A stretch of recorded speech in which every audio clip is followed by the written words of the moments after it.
Biblia y cuántos encendieron la Biblia, ¿no? ¿Cuántos prendieron su celular? Quiero que puedas anotar, quiero que esta tarde puedas profundizar, porque yo puedo decir un montón de cosas, pero hay cosas que yo no puedo hacer por ti.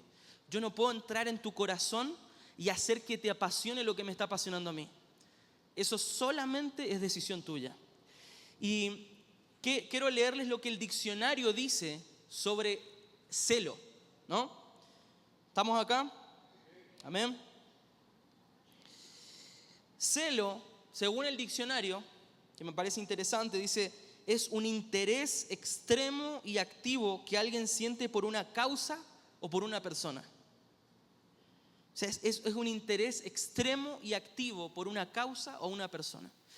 Pero la palabra celo que se utiliza en el hebreo y griego, ¿saben que el Antiguo Testamento se escribió en hebreo? Algunos capítulos están en arameo, que eso es interesante porque casi siempre tiene que ver con algo mesiánico de la segunda venida de Jesús.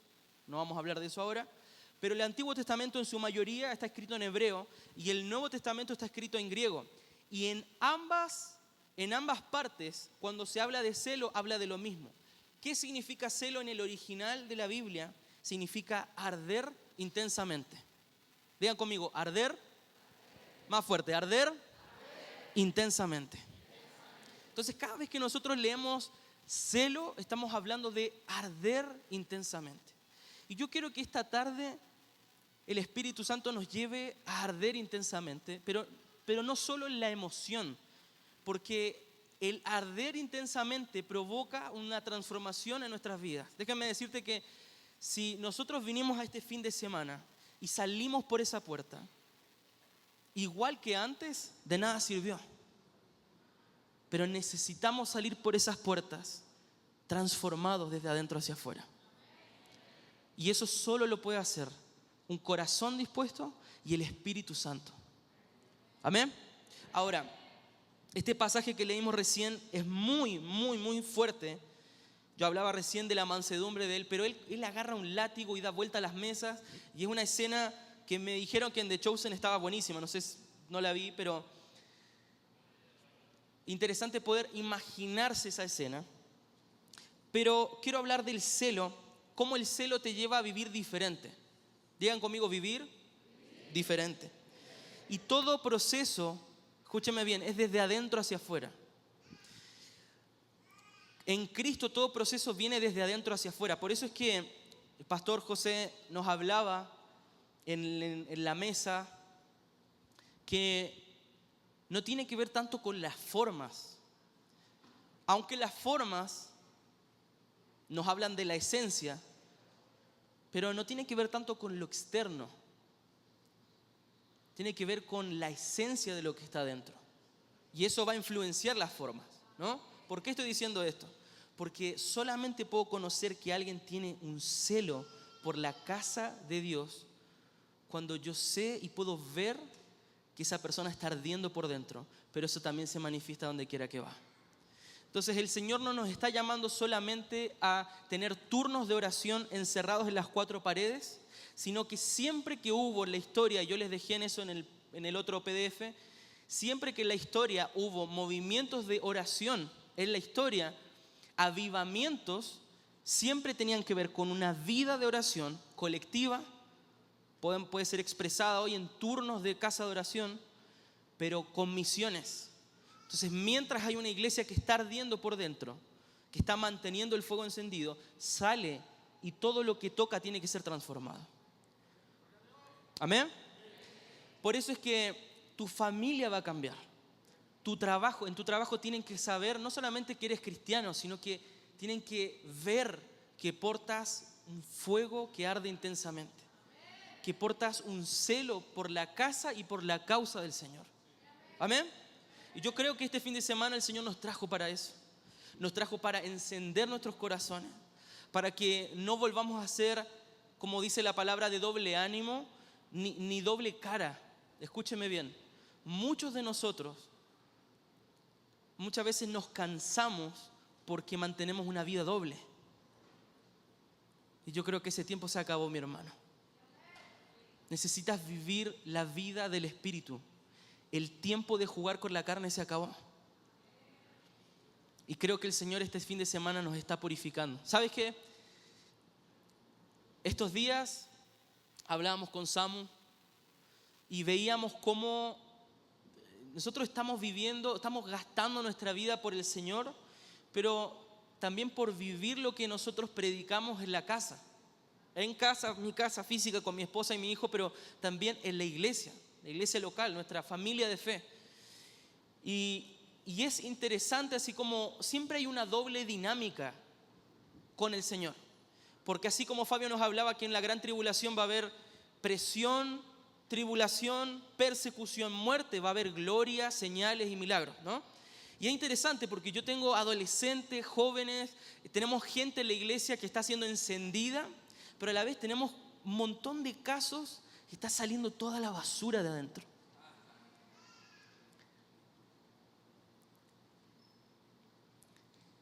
Y el otro día, déjenme compartirles, a mí me gustan mucho los ejemplos simples. El otro día en mi casa pasa la basura, pero si yo no coloco la basura en la entrada de la casa, no me sacan la basura. Y puede ser que esta es la entrada y el tacho, el contenedor de basura está acá. Pero si yo no lo dejo acá, el tipo que trae el camión de la basura no va a sacar la basura, porque el lugar para que él retire la basura, ¿dónde es? Aquí. Entonces, ¿qué quiero decir con esto? Hay mucha gente que sabe que tiene caca dentro suyo, pero no deja que el Espíritu Santo saque eso. Y el Señor quiere purificar corazones dispuestos y disponibles. El Señor está purificando una iglesia que va a permanecer hasta el fin. Y esa iglesia no tiene doble cara. Esa iglesia es una iglesia que tiene un celo que arde por el Señor. Por eso que cuando tienes un celo por la casa del Señor, no te vuelves activista, pero sí, ahora dices, yo amo al Señor y yo quiero servirlo en mi trabajo, en mi familia. Y pastor, ¿cómo me puedo involucrar más en la iglesia? Cuenten conmigo. Tú ves cuando hay alguien que realmente está ardiendo por el Señor. Yo no estoy llamando acá que la gente no trabaje y se encierra en este lugar 24/7. Estoy llamando a gente que va a hacer una casa de oración móvil por toda la ciudad. Cuando está acá, levanta sus manos, adora, sirve, pero cuando sale de acá, sigue ardiendo por el Señor y todos ven, es evidente que la presencia de Dios está reposando dentro tuyo. Cuando discutes con tu esposa, con tu esposo, vas a ver el celo de la casa del Señor. Cuando tengas que ver cómo vas a llegar a fin de mes, vas a ver la presencia de Dios. Cuando tengas que ver cómo lidiar con problemas, vas a ver la presencia de Dios. Porque eso es ser casa de oración. Porque eso es tener el celo de la casa del Señor. Bueno, me fui un poco, pero quiero hablar sobre 3 cosas que provocan el celo de la casa del Señor adentro nuestro y 3 cosas que provoca fuera nuestro. ¿Ok? Voy a hablar de 6 cosas. 3 cosas que el celo de la casa del Señor provocan en nuestro interior y 3 cosas o 3 evidencias que el celo de la casa del Señor provoca fuera nuestro. ¿Amén? Primero, quiero que abras conmigo tu Biblia en Jeremías 20, si me acompañan ahí.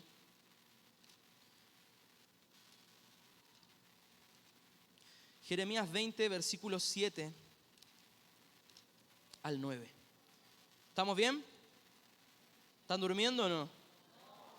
Pensé que me iban a decir amén. ¿Están durmiendo? Amén. Jeremías 20 del 7 al 9 dice lo siguiente. Escuchen las palabras de Jeremías. Me persuadiste, oh Señor. Pausa. Esto no tiene que ver con poesía. No porque lo estamos leyendo de un libro. Oh, qué lindo. Él está abriendo el corazón. Y está diciendo, Señor, me persuadiste.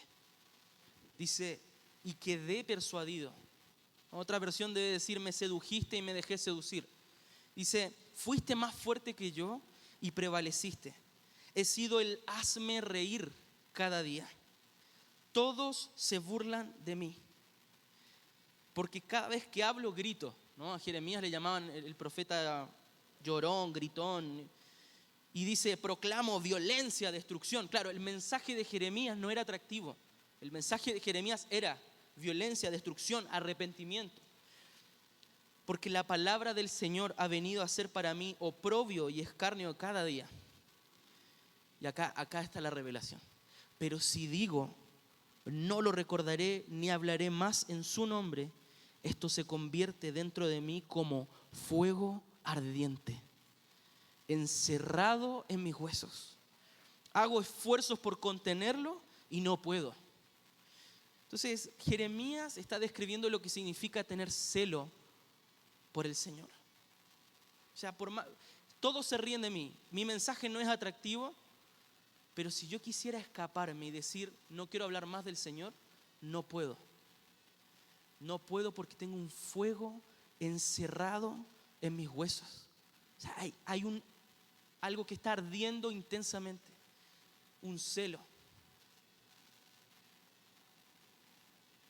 Y vivir para la causa del Padre hace que yo viva diferente, ¿no? O sea, una vez que Él te encendió, no puedes volver atrás. Yo no sé si ustedes se pararon a pensar, la vida con Jesús ya es difícil, ¿no? ¿Sí o no? O viven vidas perfectas. La vida con Jesús ya es difícil. ¿Cómo hace alguien que no vive para Jesús? No se puede. Te mueres vivo. Y Jeremías nos está hablando de esto, que una vez que el Señor encendió tu vida, no hay vuelta atrás. Amén. Por eso el primer punto que lo estoy compartiendo acá en Jeremías, yo estaba hablando de lo que provoca el celo del Señor adentro nuestro. Y lo primero que provoca es que el celo marca tu vida para vivir una vida fuera de lo común. El celo de la casa del Señor marca tu vida para vivir una vida fuera de lo común. Sabes que a veces yo veo gente que vive en el automático, vive para sí mismo. Y está bien, yo no estoy en contra de que tengas un perrito, las 20 casas y los 20 carros, y perfecto eso. Pero hay una vida que es fuera de lo común.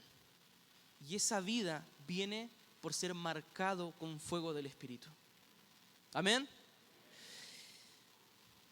Entonces el pecado va a intentar perseguirte y va a intentar que vuelvas todo el tiempo atrás, ¿no? Porque el pecado todo el tiempo quiere hacer sentirte que estás atrás, que nunca avanzaste. Pero en realidad nosotros vamos a luchar mientras esperamos hasta que Jesús regrese. Vamos a tener este cuerpo que no es glorificado y voy a tener que luchar con el pecado. Y siempre, cada día, voy a tener que levantarme para elegir vivir por el celo de la casa del Señor. Amén. Entonces, primera cosa que hace el celo dentro nuestro es que nos hace vivir una vida fuera de lo común. Amén. Ahora, segunda cosa que el celo provoca dentro nuestro es que, quiero que vayan conmigo al Salmo 132.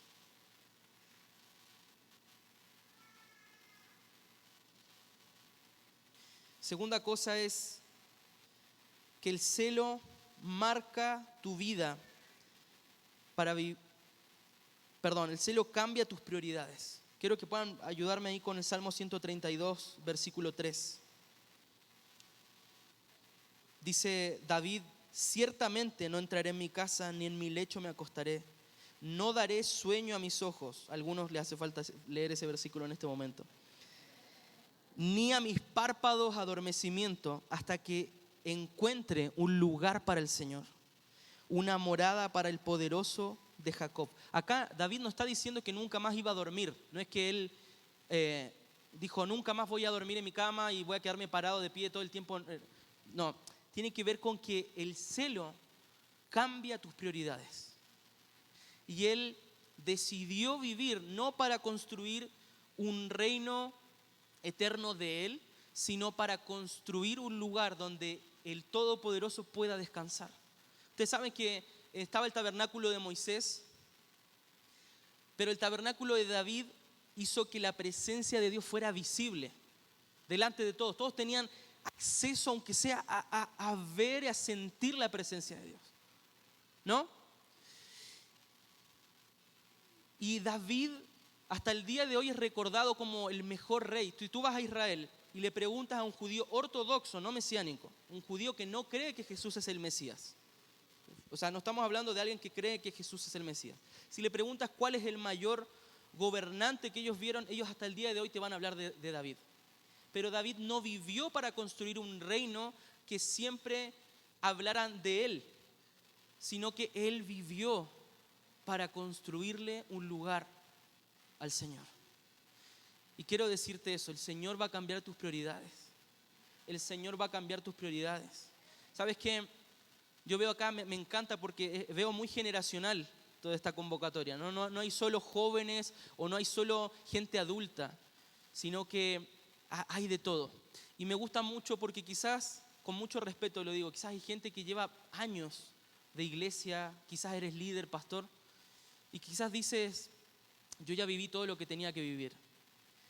Pero déjame decirte que Juan, cuando es llevado a la isla de Patmos, está en sus últimos días, él habiendo tenido una vida con Jesús, en la primera venida, él recostaba su cabeza en el pecho de Jesús. Pero él tuvo la mayor revelación de la persona de Jesús en sus últimos días. O sea, lo más grande que él podía haber visto, lo vio cuando él ya estaba más viejito. No cuando él lo tuvo frente a frente y podía recostarse en el pecho. Él vio, escuchen bien, Apocalipsis 1, versículo 1, dice, la revelación que el Padre le da a Juan acerca de Jesucristo. Apocalipsis es Dios Padre revelando a Jesús. O sea, Apocalipsis es un libro donde Dios nos cuenta quién es Jesús. Por eso es que quiero que puedas sacar tus expectativas humanas de que ya viviste todo lo que podías haber vivido. Hay más. Y para eso el Señor va a comenzar a cambiar tus prioridades. Jóvenes que están acá que no saben todavía qué estudiar o qué hacer con su vida, ora al Señor.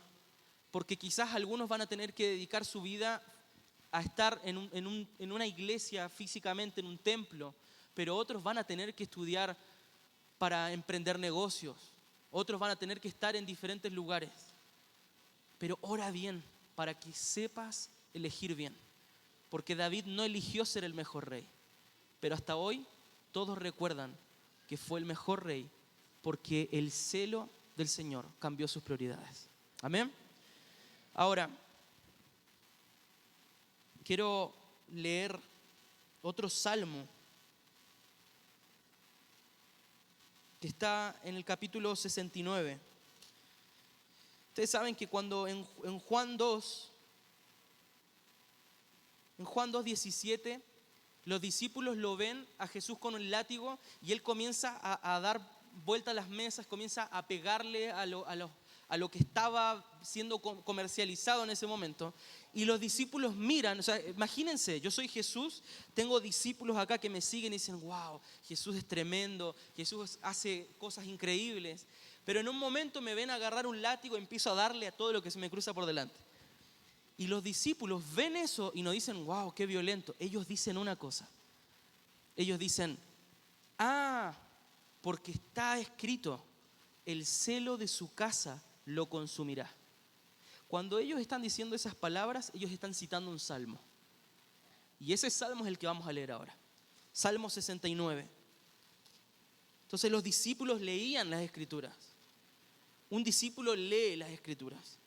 Y Salmo 69, mira, me gustaría que lo puedas leer completo en tu casa. Yo solo quiero leer un poco, pero dice así. Voy a leer algunas partes. Salmo 69, 1 dice, David está escribiendo, sálvame, oh Dios, porque las aguas me han llegado hasta el alma. No sé si alguien se sintió alguna vez así. Me he hundido en cieno profundo y no hay donde apoyar el pie. Quiero que puedas pensar no solo en David escribiendo el Salmo, quiero que puedas pensar en ti mismo. Dice, he llegado a lo profundo de las aguas y la corriente me cubre. Cansado estoy de llorar. Reseca está mi garganta. Mis ojos desfallecen mientras espero a mi Dios. Más que los cabellos de mi cabeza son los que sin causa me aborrecen, me odian. Poderosos son los que quieren destruirme, sin razón son mis enemigos.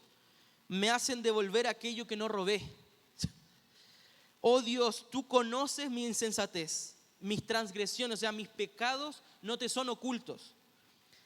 Que no se avergüencen de mí los que en ti esperan, Señor, Dios de los ejércitos. No sean humillados por mí los que te buscan, Dios de Israel, porque por amor de ti he sufrido insultos.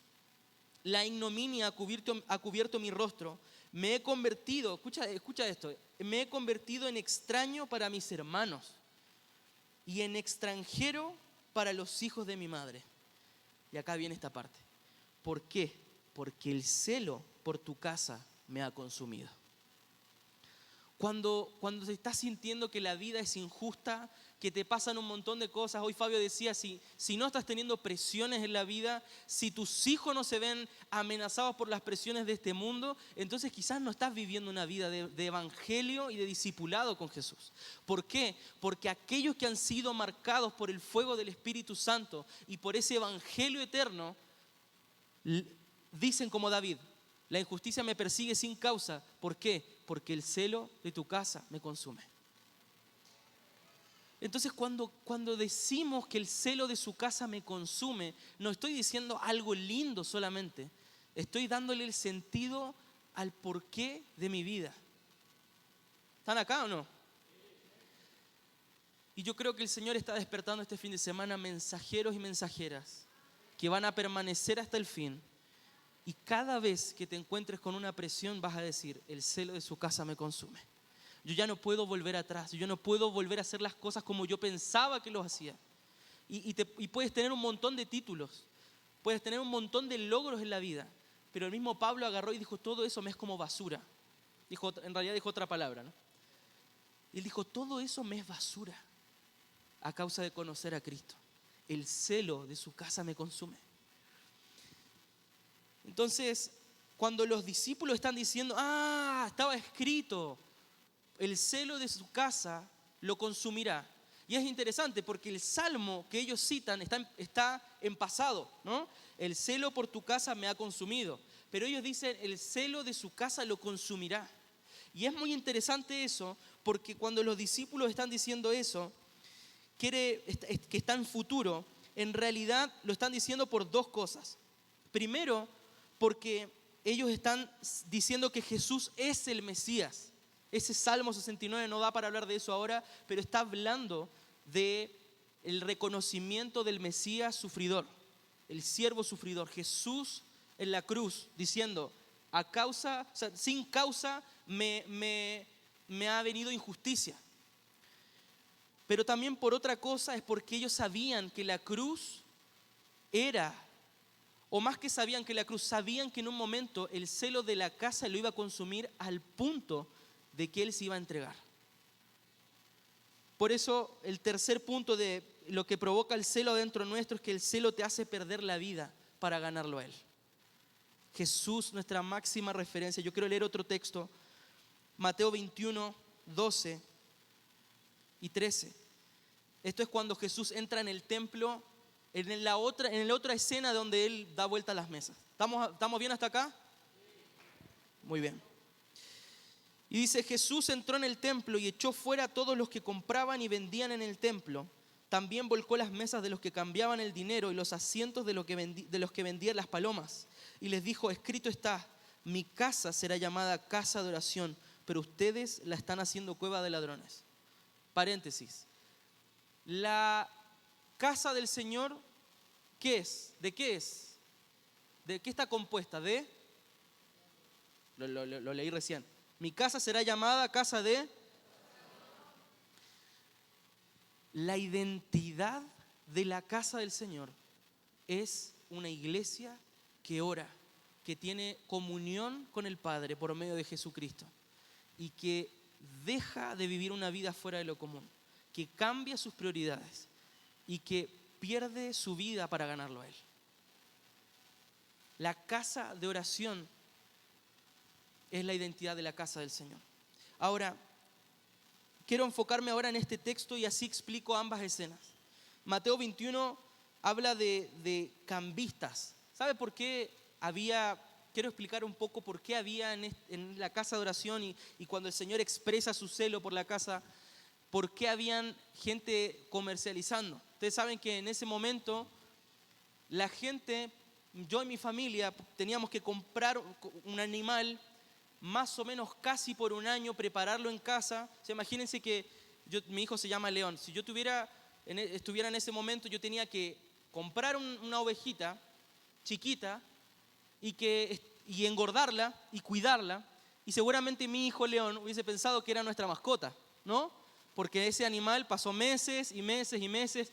Hijo, dale dos comidas de la bolsita de la comida a la oveja, ¿no? Entonces, las familias tenían que preparar un sacrificio para llevar al templo. Ahora, ¿qué es lo que estaba pasando en ese momento? Las familias preparaban por muchos meses, casi un año, un animal para llevarlo hasta el templo, y muchos de ellos vivían lejos del templo. Recuerden que no había Uber, ¿no? No había auto, no estaba el Tesla. Entonces, ellos tenían que caminar y cuando llegaban allá, había un negocio de corrupción, escuchen esto, entre los que lideraban el templo juntamente con aquellos que comercializaban, estos cambistas de dinero. Porque ¿qué pasaba? El sacerdote o el que estaba a cargo del sacerdocio en el templo miraba el animal y decía, quizás el animal estaba perfecto, pero agarraba y decía, este animal está impuro, te toca comprar otro. Entonces, ¿qué había en el templo?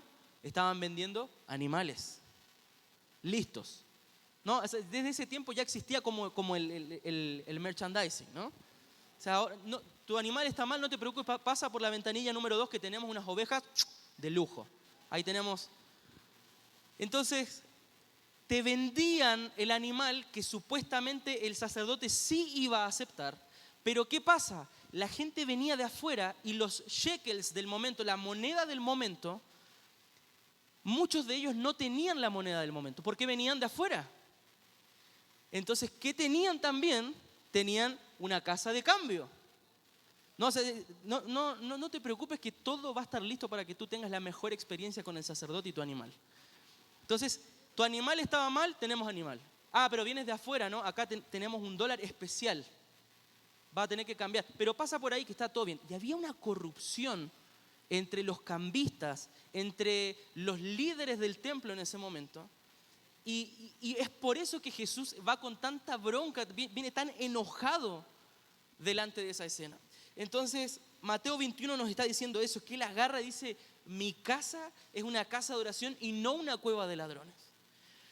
Y quiero mencionar en base a esto lo que sucede o lo que provoca el celo por fuera nuestro. Yo ya hablé qué cosas provoca dentro nuestro el celo. Primero, ¿qué es lo que provoca? A ver, ¿quién se acuerda de los que están durmiendo ahí atrás en el fondo? No, mentira. 3 cosas que provoca el celo de la casa del Señor en nuestro interior. Nos hace vivir una vida fuera de lo común. Cambia nuestras prioridades y nos hace perder la vida para ganarlo a Él. Por eso es que vivir fuera de lo común, cambiar nuestras prioridades y perder la vida para ganarlo a Él, eso justifica. ¿Por qué? ¿Por qué, Samuel, te vas a ir en enero a Israel? ¿Por qué vas a gastar plata con ir con tu familia si podrías ir a Disney? En Israel, un pedazo de desierto que nadie da un peso por él. ¿Qué es lo que me hace vivir una vida fuera de lo común? ¿Por qué quizás en vez de hacer tal negocio, todos se burlan de mí porque estoy haciendo otro negocio? Pero yo hago solamente lo que escucho al Padre decir que yo haga. Eso es vivir una vida fuera de lo común. Eso es cambiar tus prioridades. Por eso es que José, cuando él es llevado a Egipto, él ve y dice, miren, yo interpreto este sueño y hay que prepararnos. No, pero estamos bien. No, sí, va a venir un tiempo de vacas flacas. Y en ese momento no es común, no es lógico.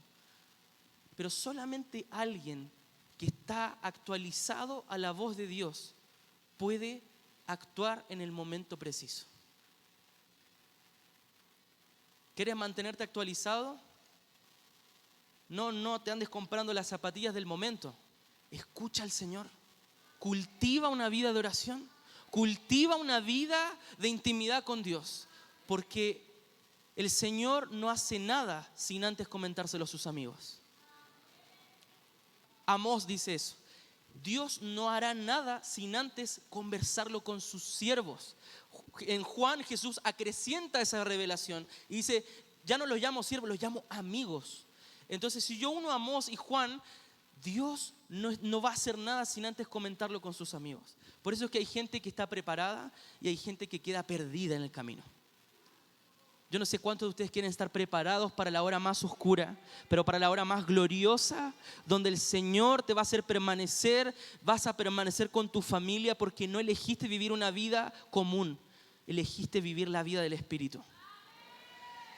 Ahora, para eso tienes que estar dispuesto a que el Señor te purifique, a que esas páginas en internet que veías no las veas más, a que esos negocios turbios que estabas haciendo no los hagas más, a que, escúchenme bien, empleadores, traten bien a sus empleados. Empleados, honren a sus empleadores. Sí, Juanca, es que tú no sabes, mi jefe es terrible, no me importa. Jesús sufrió muchísimo más que tú, te lo aseguro. Pero vive una vida conforme al celo de su casa. Amén. Entonces, en base a, me queda muy poco tiempo, pero en base al celo de la casa que él muestra cuando él está en Mateo 21 viendo toda esta escena de los cambistas y la corrupción, y él ve y dice, mi casa no es así. En mi casa no juegan con la gente. En mi casa no desperdician la presencia de Dios. Mi casa es una casa de oración y no una cueva de ladrones. Y tres cosas que son evidencias externas del celo. Quiero que puedas anotar ahí. Según Mateo 21, que es lo que leímos recién.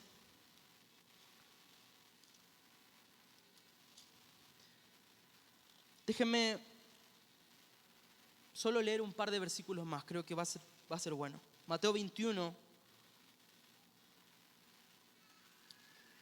leímos del 12, pero quiero leer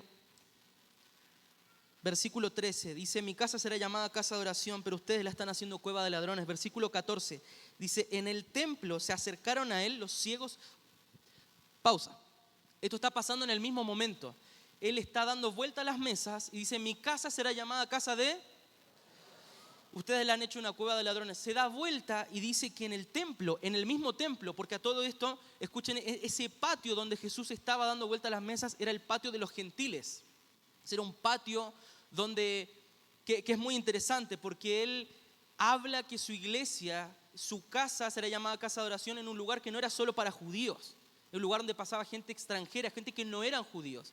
Y eso proféticamente tiene que ver con una iglesia unida al pueblo de Israel. Pero vamos a volver al punto. Jesús está en ese momento y dice, en el templo se acercaron a él los ciegos y los cojos y los sanó. Entonces ese Jesús violento que acabamos de ver, pero que en realidad está haciendo un acto de mansedumbre, se da vuelta, ve ciegos y cojos y los sana.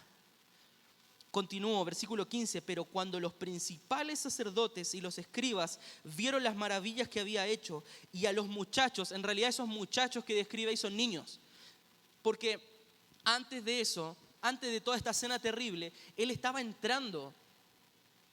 Y vean eso, cuando él entra arriba de este burrito, en realidad la gente comienza a decir, bendito aquel que viene en el nombre del Señor. Esa frase es la que los judíos van a tener que volver a decir antes de que él vuelva por una segunda vez. Esa es la frase que los judíos tienen que decir. Van a saber que él viene y van a decir, bendito aquel que viene en el nombre del Señor. Ahora, eso es lo que están cantando mientras Jesús está entrando en la entrada triunfal. Todos lo amaban, todos reconocían que él hacía milagros, todos reconocían que él hacía señales y lo ven. Y dice que los niños comienzan a cantar, Hosana al Hijo de David. Y comienzan a decir, bendito aquel que viene en el nombre del Señor, Hosana a las alturas. Entonces cuando él sana a los ciegos y los cojos, después de dar vuelta las mesas, dice que los principales sacerdotes y los escribas vieron las maravillas que había hecho, y los niños que gritaban en el templo y a los niños que gritaban en el templo y decían todavía, ellos comenzaron a cantar una canción cuando él entró, y ellos seguían cantando mientras él estaba dando vueltas a las mesas, porque los niños, no solamente los niños físicamente, pero aquellos que se mantienen con un corazón de niño en el reino valen muchísimo más, porque pueden ver otras cosas que no ven los otros. Pero ellos continuaban diciendo y cantando, Hosana al Hijo de David. Y eso hizo que los fariseos se indignaran. Y le dijeron, ¿escuchan lo que estos dicen? Jesús le respondió, sí, lo estoy escuchando. ¿Nunca han leído de la boca de los pequeños y de los niños de pecho te has preparado alabanza? Y dejándolos salió fuera de la ciudad a Betania y se hospedó ahí. 3 evidencias externas del celo. Expone la religiosidad. Cuando comienzas a vivir una vida por el celo de la casa del Señor, comienza a ser expuesta tu religiosidad, pero también la religiosidad alrededor tuyo. Por eso es que a veces tus propios hermanos te critican. Pero Juanca, estás estudiando mucho sobre los últimos tiempos, estás estudiando... ¿Qué estás hablando? La religiosidad comienza a ser expuesta. Primera cosa. Segunda cosa, manifiesta el reino. Jesús no solamente dio vuelta a las mesas, sino que Él se da vuelta y en el mismo lugar ve cojos y ciegos y los sana. Una vida que vive por el celo de la casa del Señor no se queda callada, y no solamente no se queda callada, no se queda encerrada en 4 paredes. Quiere manifestar el reino que un día se va a establecer físicamente. Entonces no tiene que ver con que Juanca, es que yo no soy tanto de esa onda de casa de oración, de orar. Yo soy más de evangelismo, la calle. A mí me gusta la calle. Mientras me como unos tacos en la esquina, le predico al de los tacos. Sino que tiene que ver con que pueda ser una casa de oración que manifiesta el reino. Ni lo uno ni lo otro, los dos. Y lo tercero que provoca el celo fuera nuestro exterior, es que despierta adoración e intercesión pura. Los niños no pararon de cantar Hosana al Hijo de David. ¿Sabes que cuando ellos cantan Hosana al Hijo de David, no están diciendo solamente, Él es el Mesías que vino por primera vez? No da tiempo en este momento para explicar esto. Pero ellos están cantando Hosana al Hijo de David, que un día va a venir para establecer el reino físico y literalmente. Cuando dejas que el celo de la casa del Señor te consuma, eso despierta una adoración y una intercesión pura dentro tuyo, como la de esos niños, que en el momento en que los fariseos y los religiosos estaban indignados, ellos seguían cantando, porque estaban viendo a aquel que encendía sus corazones. El celo de la casa del Señor me ha consumido. Yo creo que puedas ponerte en pie. Quiero que podamos orar. Y que el celo de su casa nos consuma no es algo romántico, sino que tiene que ver con la causa que persigo. Yo quiero hacerte esta pregunta. Quiero que te puedas poner en pie, pero que no te pongas a hablar con los demás. Quiero que puedas tomar un tiempo con el Espíritu Santo y te hago esta pregunta: ¿cuál es la causa que estás persiguiendo? Porque puedes venir a la iglesia, puedes parecer un buen o una buena cristiana, pero todo define la causa. Todo es definido por la causa que estás persiguiendo. Yo no sé si acá en México los que están a favor del aborto usan como un pañuelo verde también, o no. En Argentina, por ejemplo, aquellos que están a favor del aborto usan un pañuelo verde. Entonces tú sabes que si le preguntas a ellos cuál es la causa que persiguen, ellos te van a decir sus ideales. Te pregunto, ¿cuál es la causa que tú estás persiguiendo? ¿Solo ser un cristiano que viene a calentar la silla? ¿O quieres ser alguien con el celo de la casa del Señor ardiendo dentro tuyo? Y que eso se evidencia a donde quiera que vas. Yo quiero que ahí donde estás puedas cerrar tus ojos.